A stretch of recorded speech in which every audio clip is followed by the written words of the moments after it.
Sebahagian dari kita pastinya sadar betapa jahatnya industri dan industri musik kepada para pelaku dan musisinya. Mereka hanya dianggap sebagai komoditas dan barang jualan, dan itulah yang juga terjadi pada vokalis ini. Kalau kita ngomongin tentang Layne Staley, seakan-akan mendungnya langit Seattle sangat menggambarkan kisah hidup dan luka yang dia bawa dari kecil. Lahir pada tanggal 22 Agustus 1967, masa kecil Layne sebenarnya tampak normal, sampai sebuah badai menghantam fondasi keluarganya. Saat berusia 7 tahun, sang ayah, Phil Staley, pergi meninggalkan rumah. Bagi seorang anak kecil, pengabaian ini bukan sekedar perceraian orang tua biasa. Ini adalah pesan tersirat yang sangat menyakitkan, bahwa dirinya seolah-olah tidak cukup berharga untuk membuat ayahnya bertahan. Luka pengabaian ini tumbuh menjadi trauma yang mendalam dan menjadi mesin penggerak yang aneh bagi masa depannya. Layne mulai bermimpi menjadi bintang besar, namun bukan demi kemewahan ataupun validasi industri. Dalam sebuah wawancara bertahun-tahun kemudian, terungkap sebuah fakta yang memilukan.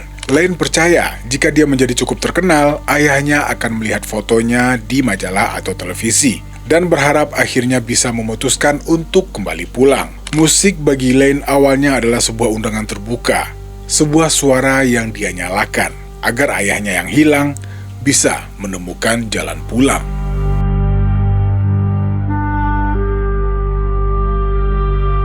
Assalamualaikum, halo teman-teman, selamat datang kembali di channel saya.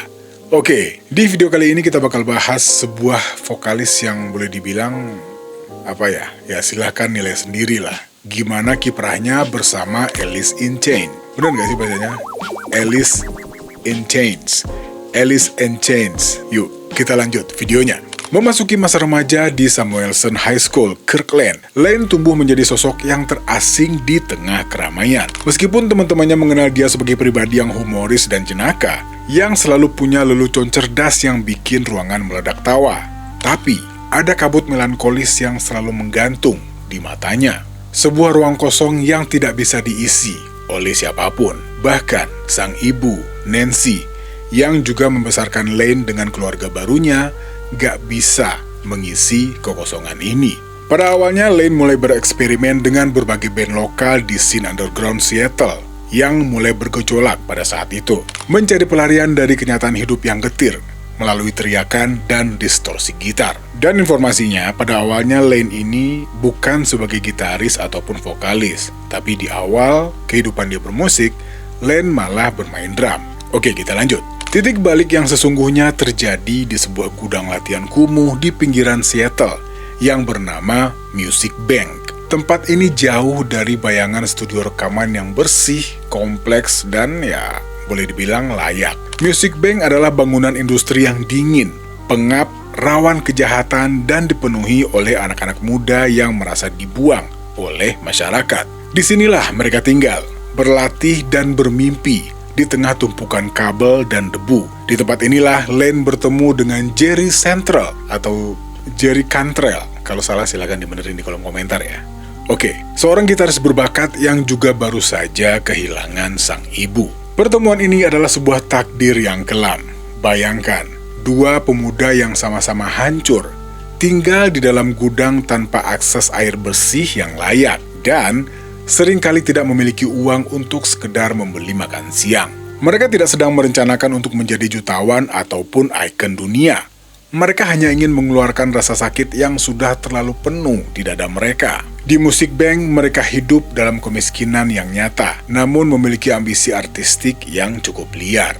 Kondisi yang kotor dan keras inilah yang membentuk estetika suara Alice in Chains. Di gudang inilah suara Layne bertransformasi. Dia bukan lagi seorang pemuda yang sekedar mencoba bernyanyi dan mengikuti nada. Dia menjadi seorang pria yang mulai mengerang tentang penderitaan hidup. Suaranya yang boleh dibilang mengerikan, parau, dan penuh emosi ini lahir dari dinginnya lantai beton Music Bank. Fondasi band ini tidak dibangun di atas strategi pemasaran, melainkan di atas kesamaan rasa sakit dan rasa kehilangan yang sangat personal. Sebuah perjalanan yang hebat, namun sekaligus menjadi pembuka bagi sebuah tragedi yang lebih besar.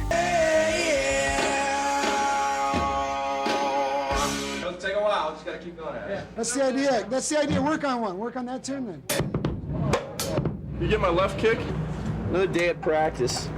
Yeah, good can turn to evil. This is like before and after. Good for seasoning of the vocal. We're not, just a rock band. We're not just a rock band. We're country and western and...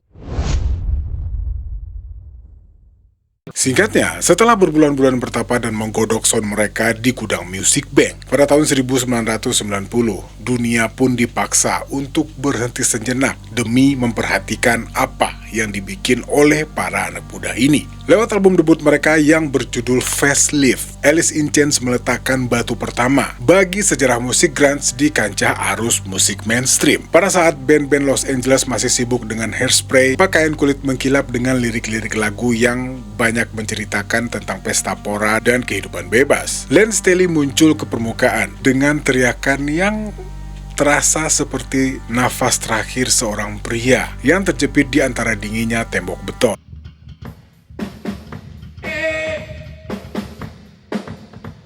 Okay, I'm gonna do a Randy Myro sound check. Yeah, cocksucker. Check, 1, 2.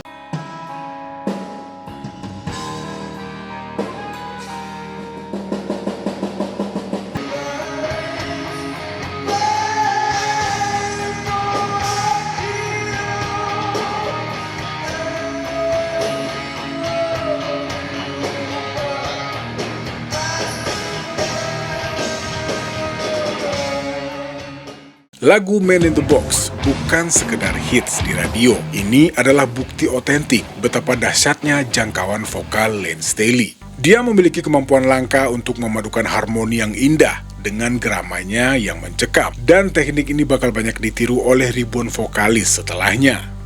Siapa nih yang setuju? Tapi, mari kita perhatikan lebih dalam tentang apa yang terjadi di balik kesuksesan ini.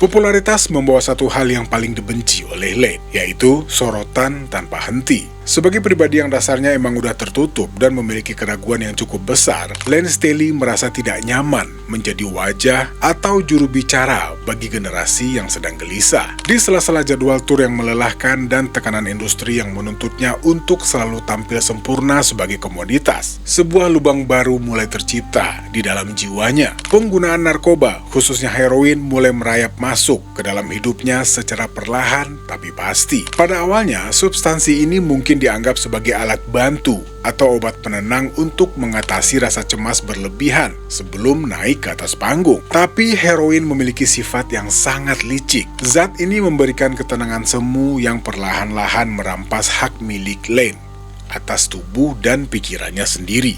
Dan transisi yang mengerikan pun dimulai.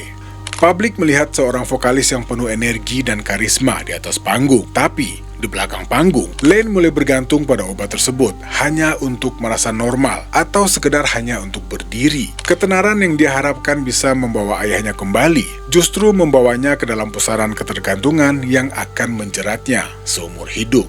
Dan disinilah dia mulai menyadari sebuah realitas pahit, bahwa cahaya lampu panggung yang paling terang sekalipun tidak akan pernah cukup untuk mengusir bayangan kegelapan yang tumbuh subur di dalam dirinya. Memasuki tahun 1992, di saat dunia sedang keranjingan musik grunge, Alice in Chains merilis Dirt.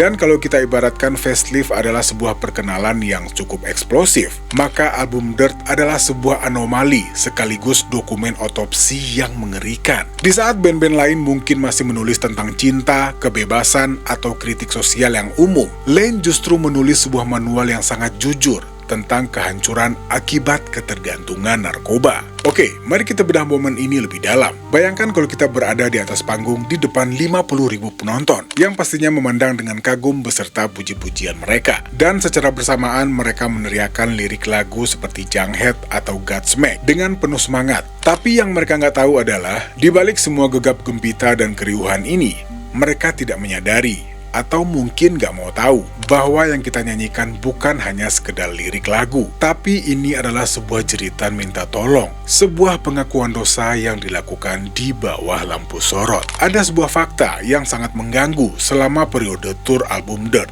Layne Staley mulai kehilangan kemampuannya buat membedakan mana performa panggung dan mana realitas hidupnya yang hancur. Pada saat ini, heroin bukan lagi sekedar pelarian sementara. Zat ini telah meresap menjadi identitas utamanya, dan validitas dari fase kegelapan ini bisa kita lihat dengan bagaimana hubungan internal band mulai retak secara perlahan.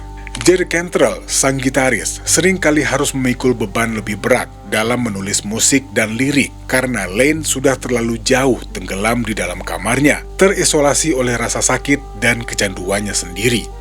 Ini adalah paradoks yang luar biasa, sekaligus menyedihkan dalam industri musik. Semakin Layne menderita, semakin sukses karya mereka di pasaran. Industri seolah-olah sedang memanen rasa sakitnya demi keuntungan finansial dan angka penjualan album. Di satu sisi kita sedang melihat manusia yang terbakar dengan dahsyatnya, tapi bukannya malah mencoba memadamkan api tersebut. Dunia justru berdiri mengelilinginya dan bertepuk tangan karena warna apinya terlihat sangat indah dan artistik saat menerangi panggung. Inilah bagian paling gelap dari sejarah musik grunge. Sebuah momen di mana penderitaan akut seorang pemuda tidak lagi dianggap sebagai tragedi kemanusiaan, melainkan diolah menjadi komoditas global yang dikonsumsi secara massal. Layne Staley bukan lagi sekedar penyanyi. Layne sudah menjadi martir bagi sebuah kejujuran yang sebenarnya terlalu perih buat ditanggung oleh manusia seorang diri. Oke, selanjutnya kita akan masuk ke bagian yang paling emosional dan destruktif dari perjalanan Layne Staley. Di sesi selanjutnya kita akan membedah bagaimana musiknya menjadi sangat personal dan sekaligus menyaksikan bagaimana fisiknya mulai menyerah pada keadaan. Setelah kegaduhan dan kemarahan yang meluap-luap di album Dirt, pada tahun 1994, Alice in Chains merilis sesuatu yang sangat kontras, yaitu sebuah EP akustik yang berjudul Jar of Flies. Ini adalah momen penting dalam narasi kita. Di saat semua orang akan mengira Alice in Chains bakal terus-terusan mainin distorsi yang berisik, tiba-tiba di tahun 94, mereka melakukan hal yang gak masuk akal. Bayangin, sebuah band yang udah dikenal dengan distorsi beratnya, tiba-tiba merilis lagu yang sunyi, melankolis, dan terdengar sangat rapuh. Dan ini yang paling gak masuk akal. Album ini tercatat sebagai album mini pertama dalam sejarah yang langsung debut di nomor 1 Billboard. Dan ini artinya dunia gak cuman menyukai energi mereka, tapi juga mencintai kesedihan yang mereka tawarkan. Di dalam album ini terdapat sebuah lagu yang berjudul Nutshell. Dan kalau kita ingin memahami siapa Layne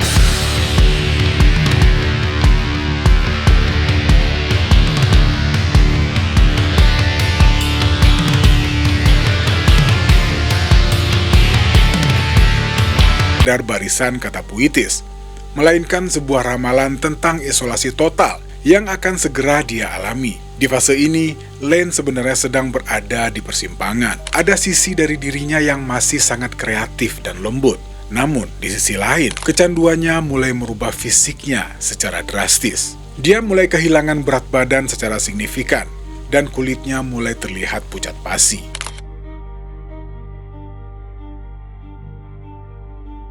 Puncak dari fase keindahan yang menyakitkan ini terjadi pada bulan April tahun 1996 dalam sebuah sesi MTV Unplugged. Bagi banyak penggemar, ini adalah penampilan yang paling sulit untuk ditonton, sekaligus paling indah untuk dikenang. Layne muncul di panggung setelah lama menghilang dari publik.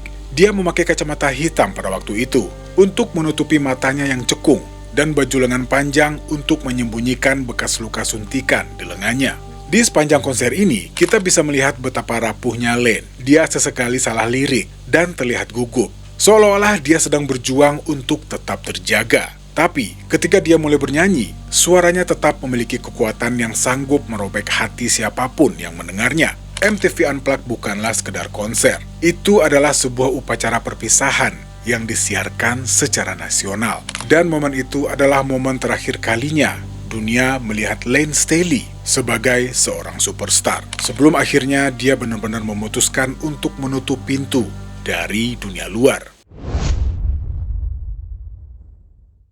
Pasca tahun 1996, narasi hidup Len Staley berubah dari sebuah drama panggung menjadi sebuah film horor tentang isolasi diri.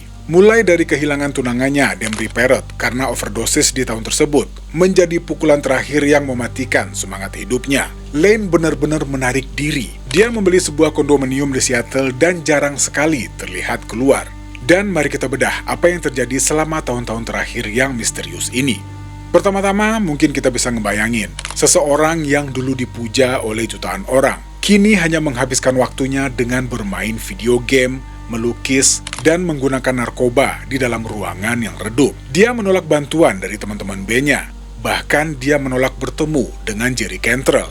Dan fakta yang paling menyayat hati adalah bagaimana kondisi fisiknya menurun drastis akibat penggunaan narkoba jangka panjang. Len kehilangan sebagian besar giginya, kulitnya menguning karena kegagalan organ, dan berat badannya merosot hingga dia tampak seperti kerangka manusia. Dia bukan lagi sang raksasa grunge yang gagah, dia telah menjadi hantu di kotanya sendiri. Dia sadar kalau dia sedang sekarat, namun Len sudah merasa terlalu jauh untuk kembali.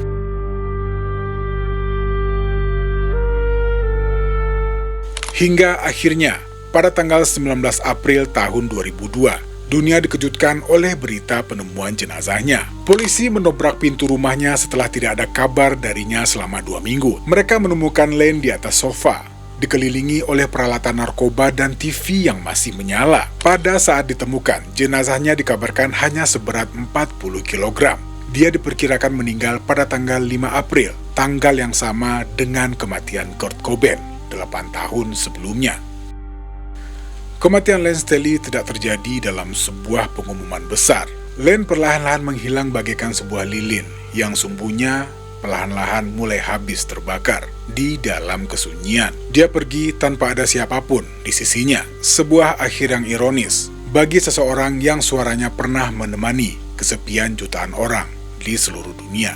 Sekian dulu video kali ini. Terima kasih buat teman-teman yang udah pada nonton. Saya Al pamit. Assalamualaikum warahmatullahi wabarakatuh.